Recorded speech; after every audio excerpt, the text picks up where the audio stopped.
Touchdown Tampa Bay. You're listening to the PewterCast.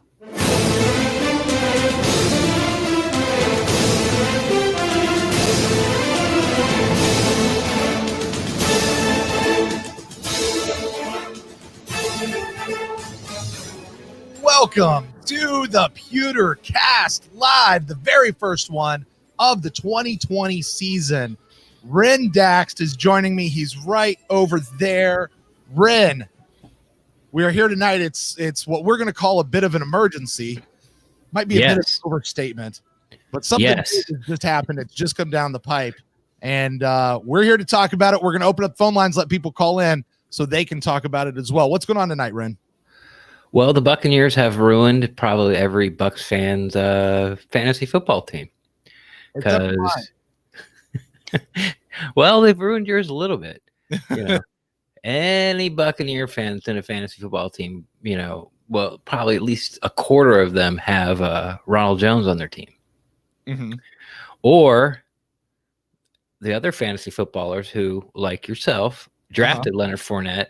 Right. And now he went from the clear number 1, 3 down back to, I have no idea what he's going to do. You don't automatically assume he's coming in as the number 1 back in Tampa Bay. No. So? No. You still think it's Rojo? You still think it's the Rojo show right now? Yeah. I mean, we'll find out tomorrow. Right. Because, I mean, you know, BA's got a presser, so I wonder what they're going to ask him. How long before we get the Leonard Fournette question? And how long? How many questions? And what's the over-under on questions before they mention Tom Brady? With BA, well, BA's last presser was only like 2 questions. Last like 3 minutes. So I'm not sure even Tom Brady even comes up. Right. I couldn't bet that. Tom Brady's coming up. Why'd you sign here, Leonard Fournette, and how much of a deal was Tom Brady a part of that? Hey, when you talked to Leonard, was the reason he signed was because of Brady, not you? Yes, it is.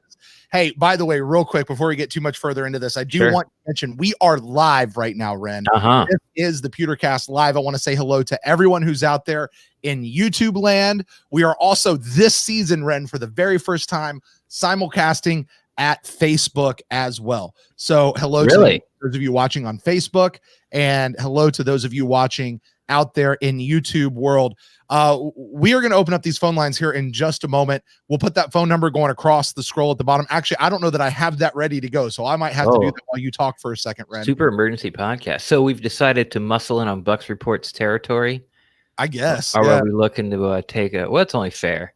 They try to do a post call-in show now. Oh, do they? Yeah, it's all right. It's not all right. It's pretty terrible. Oh, you mean it's okay they do that? Okay, sorry, I misunderstood. I'm kidding.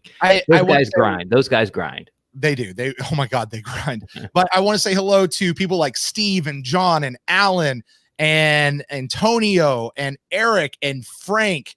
And let's see, Shooter is over there. Cannon Fire Podcast. Rhett. Probably Rhett is out there.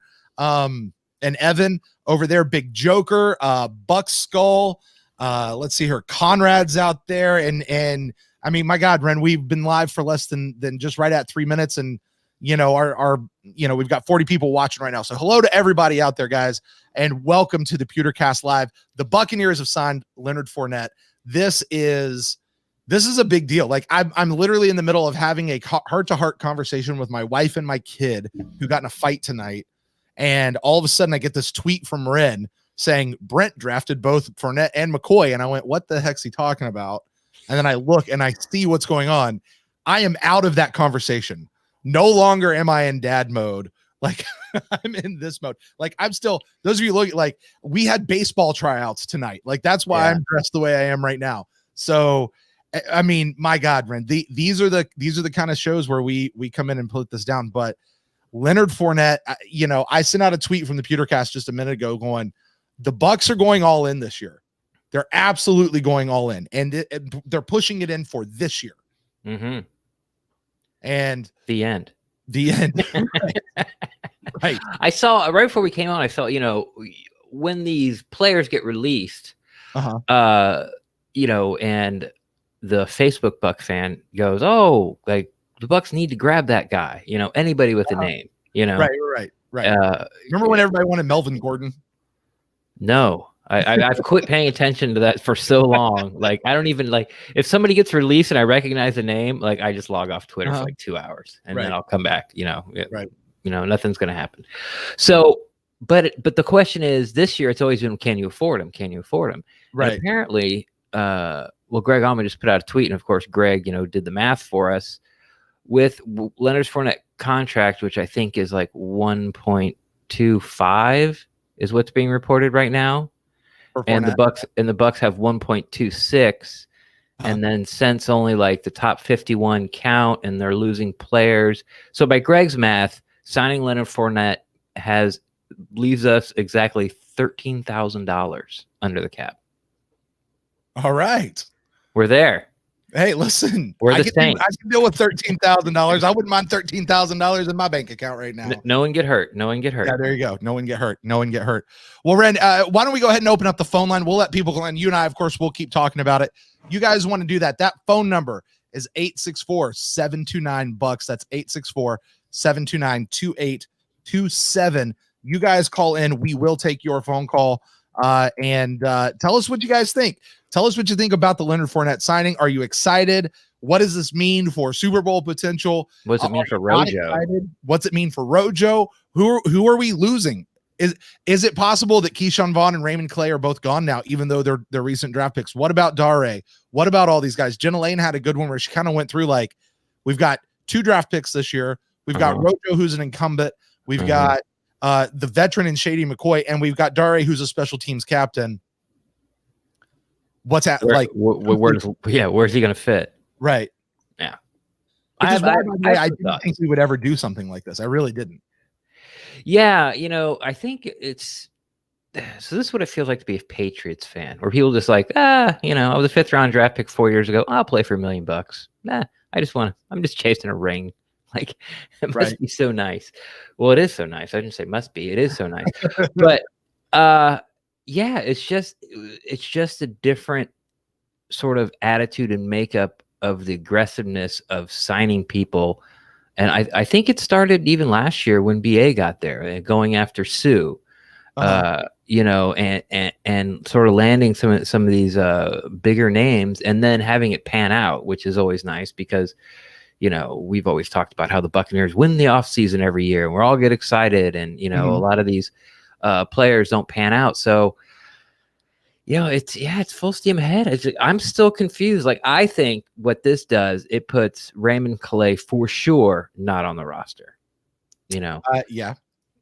I also think it moves Keyshawn Vaughn to the practice squad as well. I'm not even sure Raymond Clay makes the practice squad now if they're going to keep Keyshawn Vaughn there. And then, but it could be a Keyshawn Dare thing. It depends on who they think can make it through waivers. I would say that Dare could probably make it through waivers easier than Keyshawn Vaughn. Yeah. Given his draft status. And, I'm sure there's a lot of teams out there that had him as a draftable running back. Well, let's find out. We got a caller here. Who is calling us tonight, talking to us to the PewterCast Live? It's John. What's up, boys? What's going on, John? Not much, man. Hey, listen, Buccaneers are signing Leonard Fournette. What about it, buddy? I was part of that group that wanted him 3 years to draft him. So, that's kind of a dream come true. And like Ren said, this is the Brady effect no matter what. But it's also another thing that I'm proving, like everybody keeps saying, Bucks going out to win. And everybody, keeps going on and on about how with all this coronavirus and sports getting all seasoned and everything. But it seems like every week, there's more realistic chances. The Bolts are doing good. They're in the Eastern Conference Finals. Rays are in a prime position to make a good postseason run. Bucks are practically almost, here's the paper. It's looking like this could finally be a good year for Tampa and not have so many of them piss off phone call nights. And it's exciting as hell. And I'll be the last person to expect Brady and Gronk ever coming up here. Right. But it was a shocker. But it's like, I think this is going to be like a make it or break it year, regardless, because you sign all these players, but we still haven't hit the field yet. Right. So, well, John, what would be a break it? Only move. John. Well, You said make it or break it year. How many wins? What's the least amount of wins the Bucks can get, or I guess the most amount of wins the Bucks can get, for you to think that it's a break it year? Like, yeah.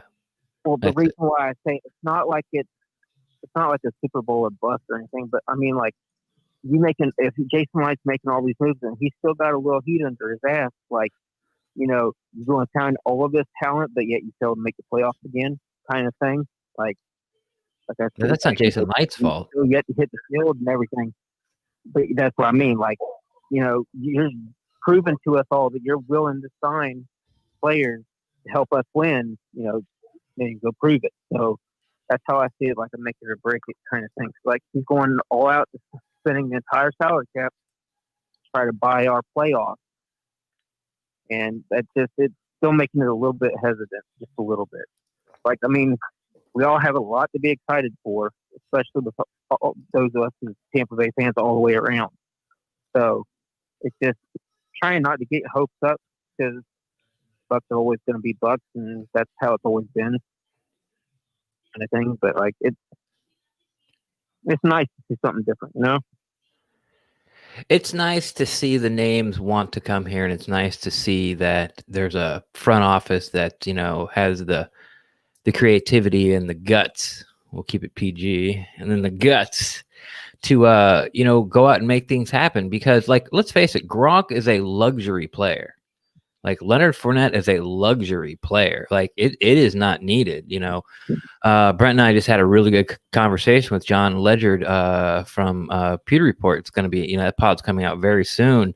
And, John's in the same school of thinking than I am, that, it's like that outside linebacker spot is thin. And then if you look at the cornerback spot, if any of the big three, I'll call them, any of the big three go down, like, there's potentially to be a problem. Like, you might be playing a safety as your starting corner nickel, if one of those guys goes down. Right. So, but, what I really want to know, this is a question I want someone to ask BA. I want them to ask BA, say, if this wasn't for COVID, would they sign Leonard Fournette? Why, Ren? Why? Yeah, because I want to know if the mentality around the organization has really changed. As in, hey, this guy's an upgrade at our third running back spot, maybe our second running back spot, maybe our first. That's whoever, but definitely it's an upgrade from Dare or Vaughn. Period. End story. No problem. Right. They had the money. They went out and got him. The guy wanted to come. Like, are they upgrading because that's what you do? You're always upgrading that bottom part of your roster, and this is a huge upgrade. Or is it like, hey, if Rojo gets sick, we really need somebody.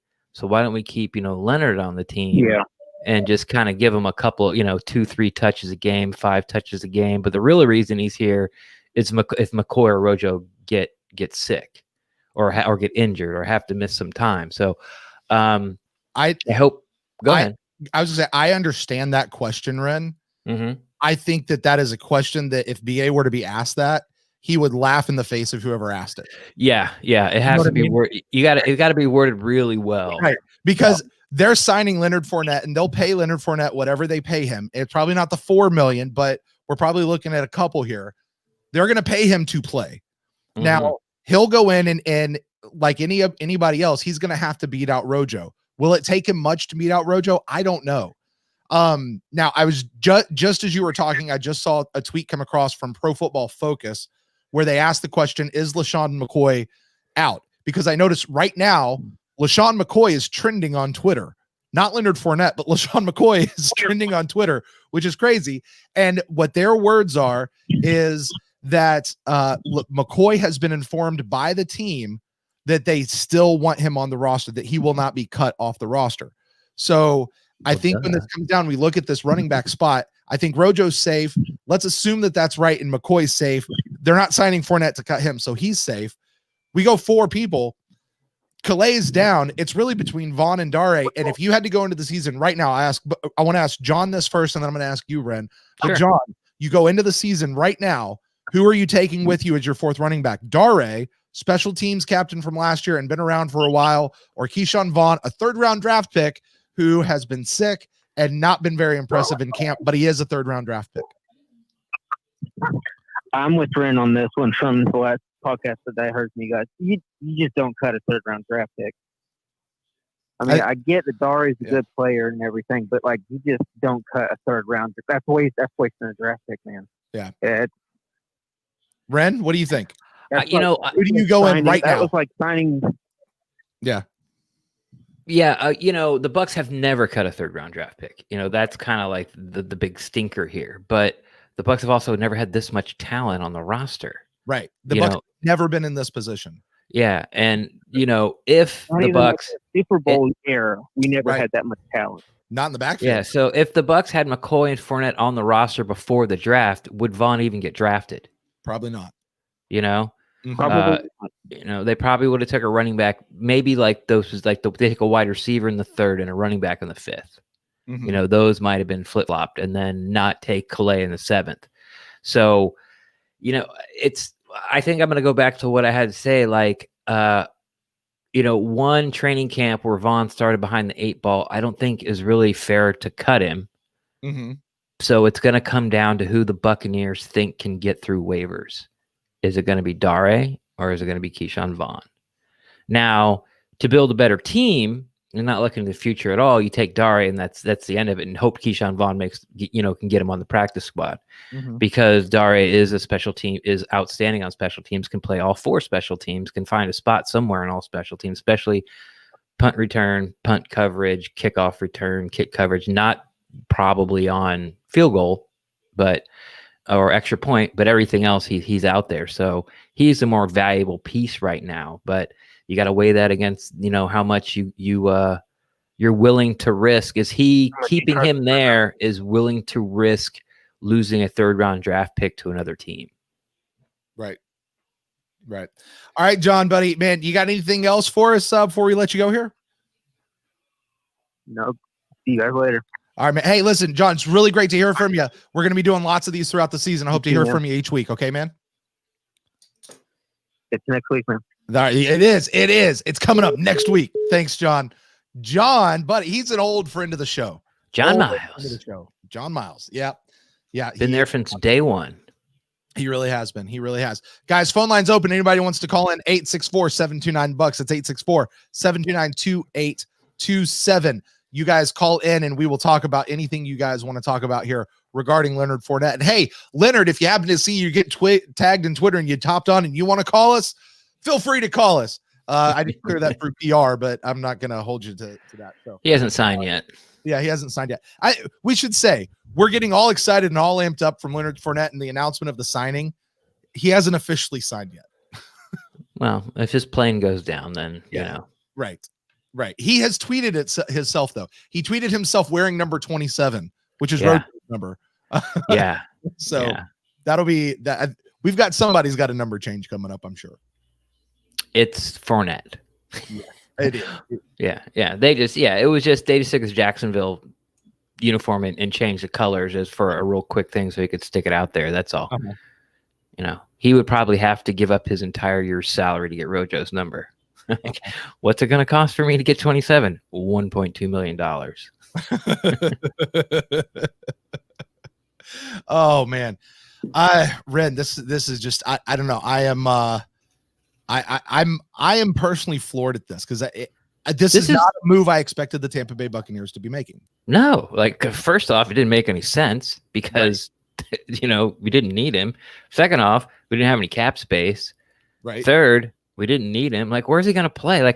This is what the Bucs should do. They should come out, when they get the ball, opening kickoff, line up Brady, 3 tight ends, and then power I with Rojo and Fournette, and just run the ball and just pound it at him. And as soon as the Saints bring on bring on another corner, because they're probably going to run one 3 2 safeties in a corner. Yeah. And then when as soon as they bring on another corner, I'm sorry, I got that backwards. When they take off the corner, let's start. Delete that. Let's start over. Okay. Pause it. Let's start from the beginning. Okay, I'm ready. All right, go. You got to say welcome to the PewterCast. We're starting all over. Oh, all the way. John's got to call back. No, okay. What I'm saying is, you come out with this power eye, and as soon call as back they, on another week. Not soon as they put a linebacker out there to stop the run, just throw it, and then you've got Gronk, OJ, and Brait with Fournette and Rojo out there. And Fournette can catch, man. He had 76 catches last year. You say that. He had 76 catches, just shy of 600 yards catching. Yeah, terrible average. 50. Do what? It's a terrible average. His per catch yards per catch was bad. Right. Behind a terrible O-line and somebody between Gardner Minshew and Nick Foles throwing to him. And Blake Bortles the few years before. And he had one other weapon. Right. So, he comes in here. It's a different situation, and I think we're going to find out this wrong. But even still with all of that, he still caught for almost 600 yards on top of 1150 running. Yeah. Buccaneers haven't even had somebody run over 1,000 yards in a couple of seasons. Not since Doug Martin. Exactly. Who's out of football for a couple of years. Right. And played a year with another team. Right. They're asking us in the chat room, simple question here. Sure. Do you think Leonard still has the talent? He had his best year last year. Yes. I think the answer is yes. So he ran for the most yards. He had the most catches. He's only fumbled 3 times in his career. 2 as a rookie, none in 18, and only 1 last year. He was really injury bitten at LSU. Right. But his rookie year, he played 13 games, and then 2018, I don't remember what happened. He only played half the games, but he played 15 last year.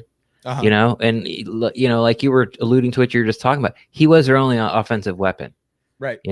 Like they had DJ Shark, who no one knew about when the year started, and Fournette, and that was it. And a bad defense and a crappy quarterback. I mean, they were us. Let's face it. They were they were us during Shiano, and then during Levy, and then not during Dirk, but so I love the pick because it's another toy in the toy box. Yeah. But now I'm kind of like the kid looking at the toy box. It's like is there a new rule? Is there 2 balls now? Like like can you bring out 2 quarterbacks? Like what are you gonna do? Like are you gonna run the veer? Like I get it, but I don't get it, and I'm not upset about it. I'm just kind of like, okay, well, like now what? Like, okay, now what? But I really don't have to worry about it because I didn't have Fournette or Rojo or McCoy on my fantasy team, so more power to you. Here's the thing, because I drafted McCoy as a backup running back, right? Like ideally the guy in case somebody gets injured, but mostly for bye weeks and stuff like that. You draft those guys to make sure that they're not on the same bye week as the main guys you draft, which for me was Leonard Fournette. So now my backup and my main guy are both on the same bye week. Oh, I never pay attention to bye weeks.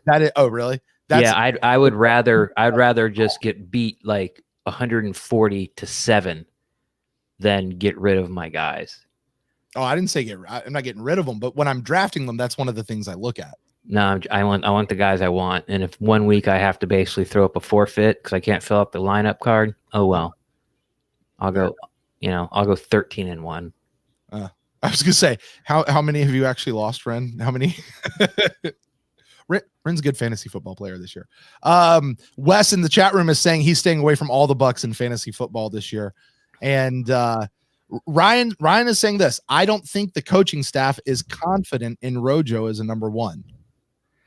Well, he hasn't proven it, that's for sure. But if you look at Rojo at the beginning of the year and where he ended the year, those last 4 games are really impressive. Like you could really start to see why the Buccaneers drafted him. You didn't see it the first year, of course. He barely even touched the field, couldn't get the playbook down, couldn't pick up blocks. And then, he got the playbook down, started to get some trust, missed the block. Jameis fumbled the ball. We lost the ball, got benched. Right. then came back in those last 4 games. He played really well. Like he really did. And you started to see sort of the lateral movement inside the tight spaces, the breakaway speed, some of the power with some of the stiff arms he gave, the quick cuts on the outside where he could break the angles from the cornerbacks and the safeties. Like you were starting to like, okay, this guy, you know, he has home run ability. He's not somebody who get 100 yards. You're gonna have to feed him 25 to 30 times a game. Like right. Yeah. Right. No. So, I mean, but I get it. Like, I'm not totally confident in Rojo, you know? No, I'm not. Yeah. You know what this reminds me of? This reminds me of the Jameis Winston situation. This is door number 2, right? Like we're fairly in agreement, Red. I think that there's a good question, Brent. Nice. What? So, Bruce, is this door number 2 for his running back? Yeah, right. I mean, but we're fairly in agreement that with Jameis Winston, if Tom Brady hadn't shaken loose and come to Tampa Bay, they were going to extend Jameis Winston. Probably. That was the plan, right? Yes. And BA kept saying, we got to wait and see what's behind door number 2. Got to wait soon. Until now, there has been no door number 2, or door number 2 has never been better than what Rojo is. Right, because when they brought McCoy in, like he had a presser like day 2 in camp, and he's like, "I'm here. It's Rojo's show. I'm here. I'll find my niche. Don't worry about it." Exactly. McCoy was the upgrade over, honestly, Dare or Keyshawn Vaughn. Right. He was that upgrade. Leonard Fournette is coming in here, and that's why my opinion, the way I think that their idea. Now they're going to make him go out and prove it. Right. He's got to prove it on the field. But I think the way I sense it anyway, I don't know. I haven't talked to anybody. Their idea is that Leonard Fournette's going to come in as the number 1 back. He's taking effectively Rojo's job. Who's saying that? That's my feeling. That's what I think they're saying by making this move. Oh, really? Yes, that's what Brent is saying. I'm not saying. Well, I'm we'll not find out tomorrow. Even if it's true, they'll deny it tomorrow because there's no way he's going to be ready for the Saints game. There's no way. That's the other thing to talk about. What's he going to look like not having come to our camp? Now, he was in Jacksonville's camp, I think. I don't know if he held out or not. No, he was there. Yeah. So actually, I don't know. Camp, but he's not been in this camp. He's not been in this system. Right. In this playbook with this terminology. So is he even going to dress for week 1? Who knows? Oh, he'll dress for week 1. They'll like, you know, they'll coach him up and get like 3 or 4, you know, like they'll have a package for him. Like a 4-play package that they can bring him in and out on. So, right. I really want to know. Here's what I also want to know because I don't want to do the film study. I want somebody to ask BA how he is as a pass protector. How the Bucs think of him as a pass protector. Sure. Because I mean he was their 3-down back. Like I'll admit I've always not been a Fournette fan. I didn't like him in college because he was hurt all the goddamn time and he ran his mouth and he played for LSU and they played the Gators, you know? So I didn't like the guy. I thought he was way overdrafted and then he didn't have a spectacular rookie year. Actually, yeah, he did. He had 1,000 yards and 36 receptions. So, you know, he had over 1,300 yards from scrimmage. So that was good. Then he got hurt his second year. I thought he was one of those guys that was not going to sort of live up to the hype. Right. And then I was really shocked when the year ended and I saw the amount of catches he got and the yards that he got, you know, with the team he was playing with. I'm like, okay, so this guy, you know, he was someone I was looking at to draft. I never would have drafted him last year.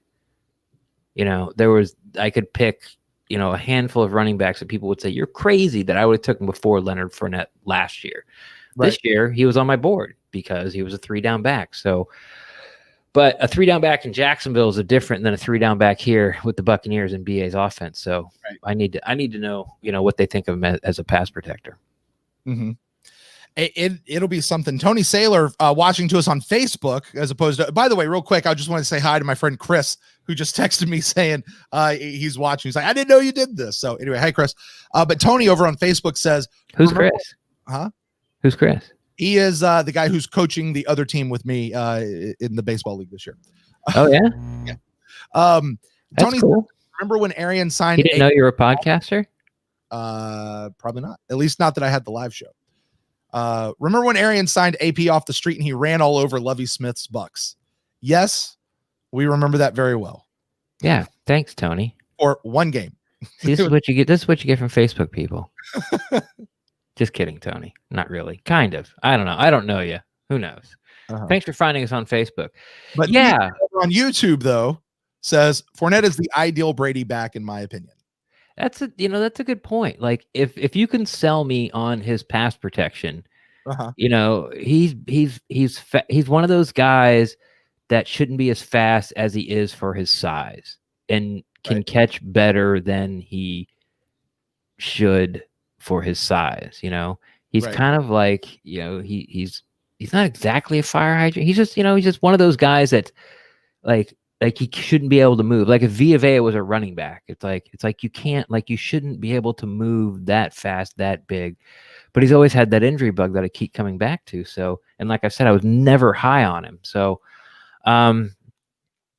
yeah, I don't know if he's perfect. I mean, any top-notch 3-down back, like Barkley would be a great back for Brady, Ezekiel Elliott, even Austin Eckler, like any legitimate 3-down back would be a great quarterback for Brady, but so would any 3-down back would be the perfect running back for any quarterback. Yeah. This question comes into us here. Just for the record, Ren, so you can say who starts now. I think Leonard Fournette starting, maybe not week 1, but I think the plan is to get it to him to start. Do you still say it's Rojo? The plan is to start Rojo? I think it's Rojo's job to lose. I think if Rojo comes out and performs the way the team has been telling us, i.e. coaches, players, that Fournette will never have the starting job. Right. The end. There you go. There you go. Hey, I do want to talk about what this means at least a little bit for the defense, because the Bucs are going to have to move stuff around, right? Like they're not going to go into the season with $13,000 in cap space. Right. That's not going to happen. So they're going to move some stuff around. There is some other stuff on the defensive side of the ball, more depth signings, people talking about extending Levante David. Mm-hmm. And by which is good to hear. Which is, yeah. And what do we do with a cornerback? Because our cornerback situation, look, we get one injury at cornerback and things start looking real sketchy. Yeah. We have extensively talked about, and we talk about it with John Ledyard on the upcoming podcast, which should be coming out hopefully tonight. I don't know. This kind of is taking place of all my editing time, but we talk about extensively our outside linebacker depth, the edge depth. Maybe not so much with interior defensive line anymore, but I know the Bucs can move around and sign really who they want to sign. They just got to move stuff around, but it kind of locks down anybody else that we could potentially sign, or at least any big name that we could sign to come in and help out any place we feel like. So it's finally over. 9 days or 10 days, 11 days out. No more signings. No more signings. Right. You guys are done. Yeah. I mean, unless until they have to, that's just the way, and that's just the way it works, especially, these teams that are vying for a championship. Like if you got a young team, this was the Bucs 3 years ago and one of their starters go down, they're not going to go and spend like $11 million on a corner to bring him in because he's their missing piece. Right. This year, they can move stuff. I'm not going to say they're going to spend $11 million, but they can go and get some, like a veteran, a name, someone like a Fournette, someone like a Kyle Love, someone like a Shipley, that they can bring in to bolster. So the drop off isn't as far, it's not as scary. Like, well, we really like this guy. How many starts do you have? 0. Okay. Who you playing? But the difference between Fournette and Shipley and who's the other guy? Kyle Love. Is those two guys are depth pieces. They're not coming in to take a start. Fournette. I don't know about that. I don't know. I know you don't know about it. I'm telling you. Fournette's going to get the ball. Hopefully Shipley never sees the field, and Kyle Love is probably going to see the field. Some people don't think he's going to make the team. Right? I mean, what's that? Kyle Love will be in the rotation. He'll see it just because he's part of the rotation. Yeah, and what's sort of the ace in the hole for Kyle Love is he can play all 3 inside positions. Good. Yeah. So that makes him a very important piece. Even though he's not going to get him before Nacho, but it makes him more important overall than Nacho. But, Right. you know, and it's not Nacho's fault. The team said, hey, gain 30 pounds. We want you to play nose guard next year. And he did it. And that's what he's doing. But, you know, so, you know, but I think Kyle Love comes in before Khalil Davis. Okay. Yeah. You know. Yeah. Khalil Davis, just for those who might not be familiar, is our 5th round draft pick this year. 6th, 7th. 7th. Oh, he's No, 6th? 6th. No, Calais was our 7th. So he was our 6th. Well, I don't know. Where's Chappie then? Do we have 2 6-rounders? His 5th was Andre Johnson. Yeah. It doesn't matter. It's not that It doesn't matter. Not at this point. It's not the 7th and it wasn't the 4th. Right. Hey, here's a good football question for you, Ren. Do you think they're going to run more 21 or 22 personnel this year? I think it depends on the team they're playing and the score. Right. I really do. You know, I don't think they're going to run any 22. That's 2 tight ends, 2 backs. Right. Yeah. So I don't think, you know, goal line, that's goal line stuff. So I don't really know if they're going to really run any 22. You know, if you were here earlier, Nathan, I talked about how the Bucs should just come out with 3 tight ends and do a power eye with Rojo and Fournette in the first series against the Saints. And, you know, if they bring a linebacker in, throw it. If they keep their corner on the field, run it and just see how it goes. Yeah. I would just go for it. Like, just run it and then go for it on 4th down, no matter what happens. Like, you know, 3rd and 2 or 4th and 2, no problem. We're still going to run it. We're going to line it with 3 tight ends and just blow it up right off tackle. We're going to get the 1st down. Then we're going to line up again and run at the same spot and just get 4 yards. Just watch you be defeated. Yeah. All right. Well, here, actually, this is a great thing. Talking about how are we now going to pay for everybody? Where is all this coming? And one person over on YouTube suggests that this might possibly, what do you think, Ren, as a way to free up some money, free up some cap space? We could be saying bye to Cameron Brate. No. What's going to happen is here's where the money's coming from. It's Justin Evans is like $2.1 million. Okay. You think it'll do that? Yeah. I mean, that's it. There it is.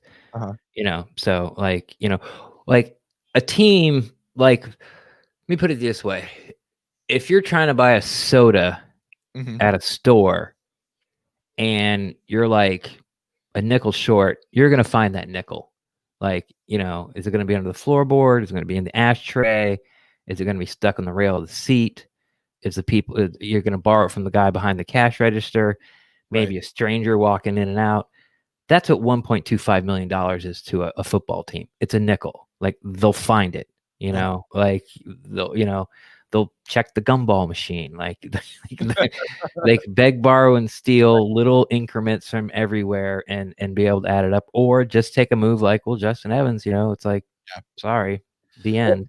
The other way they can do that, and because of the way the Buccaneers structure these contracts is they don't front load these contracts, or they do front load the contracts and they get rid of guaranteed money really quick. Right. So what they do is, like, so you got Mike Evans on the books for a big contract right now. Ali Marpet's on the books for a big contract right now.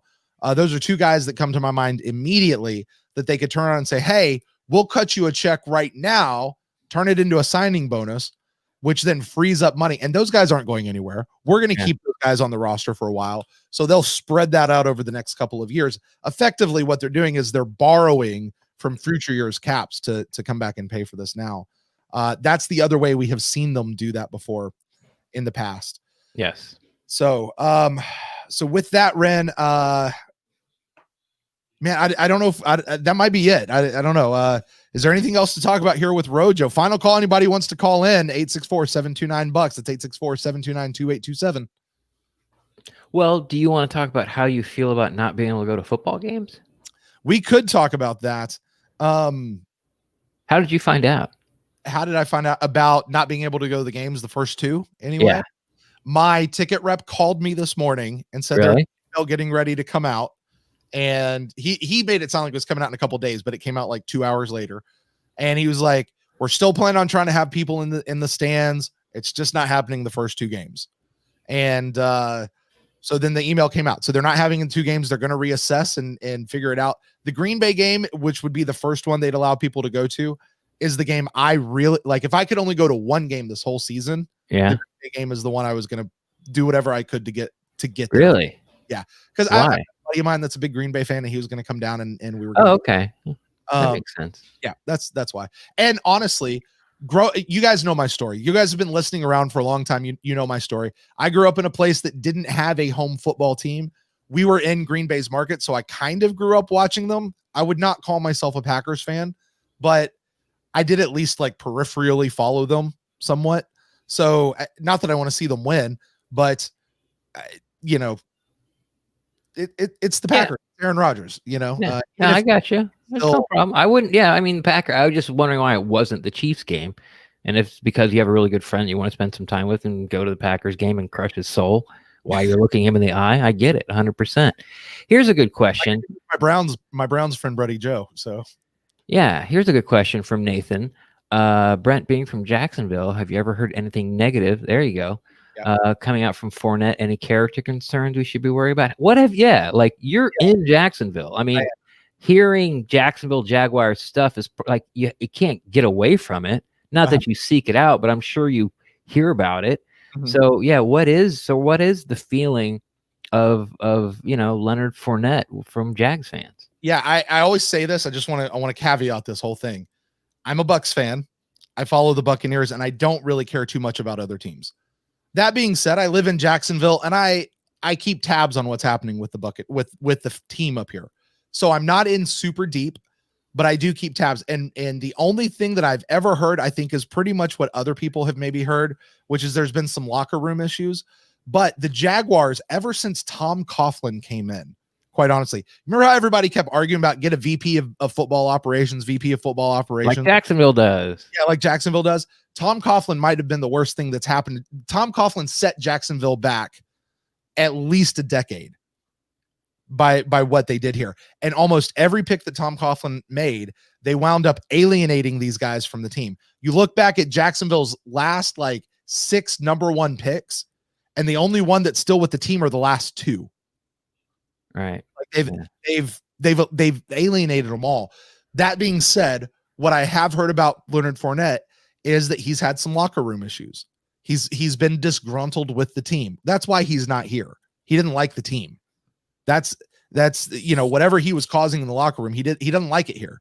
The players didn't like it here. And that's why. They like the fans. The word is the people love the fans here in Jacksonville. They don't like the organization. So is that's the question in my mind I want to know right now.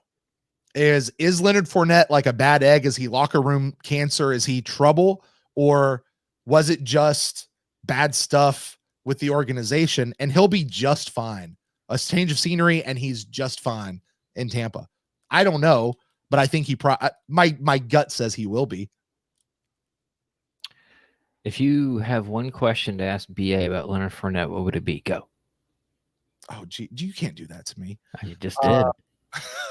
One question about Leonard. See, here's the thing. No matter what I say, you're going to be like, that is your one question. That's not true. Exactly. Okay. Let me see here. What would I say? What are you, my girlfriend? Jesus. Getting mad at me for stuff I haven't even said. In the future, you're going to say something like this. So I'm mad at you now. Like, what? Right. I think my question would be, what does Leonard Fournette have to do? Assuming BA is going to give you the answer. Leonard Fournette have to do for me to be right and start. That's exactly right. What does Leonard Fournette or Rojo have to do what's Leonard Fournette have to do to take the number 1 spot? Assuming that BA is going to come out and say what we all know he's going to say, Rojo's number 1, and rightly so, by the way. Rightly so. I fully expect coach to say Rojo's still number 1. Leonard's got to come in and earn it. Right. I just think Leonard's going to come in and earn it relatively quick. Maybe not by week 1. No, not by week 1. Probably by week 2 or 3. I think I can't see it going much past that. Wow. God, you're going to be so wrong. Oh, man. We should make a bet on this. Yeah. Hey, to go back to that, our friend Alan, who actually great supporter of the show, one of our patrons, still going on over there. Alan says he has family in Jacksonville that are season ticket holders. They loved Leonard Fournette and was mad he was let go. Okay. So yeah, Are they like real football fans? You know what I mean? It'll be interesting to get out and talk to the local people here in Jacksonville tomorrow. Because like I said, Are they Twitter Jacksonville fans or are they Facebook Jacksonville fans? that's a good, or YouTube Jacksonville fans. That's a good question. I don't have YouTube Jacksonville fans are Twitter Jacksonville fans. Okay. Because if they're Facebook fans, they'd be on Facebook watching. There you go. Here's my question. Why is he here?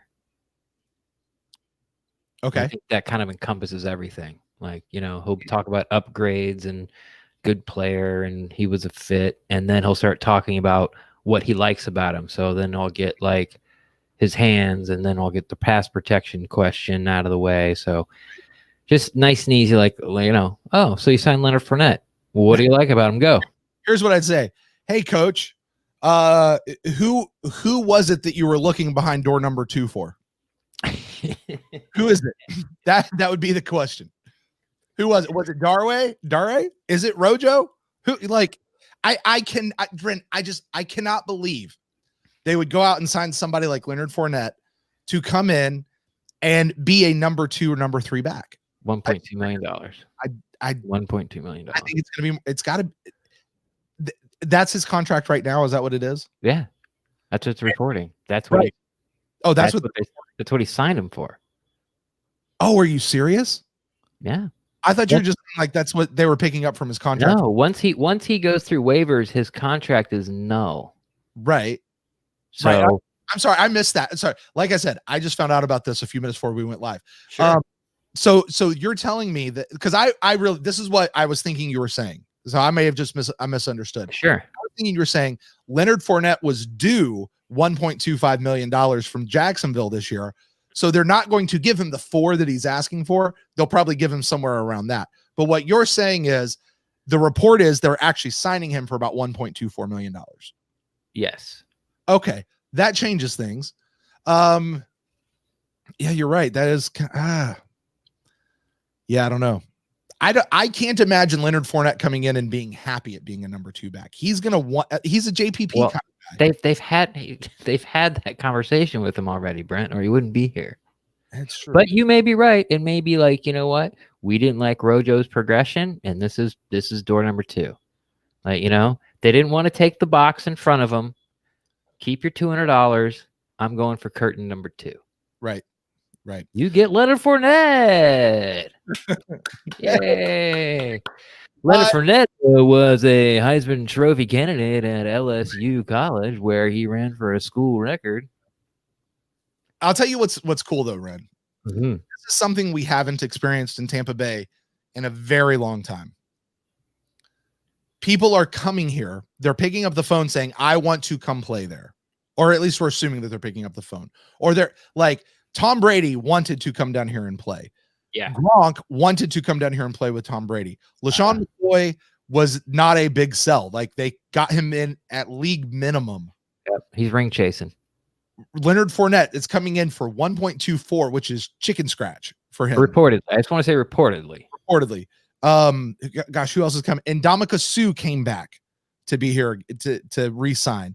JPP re-signed. Shaq Barrett signed the franchise tag, but he already said he was going to do that anyway. He wants to stay in Tampa no matter what.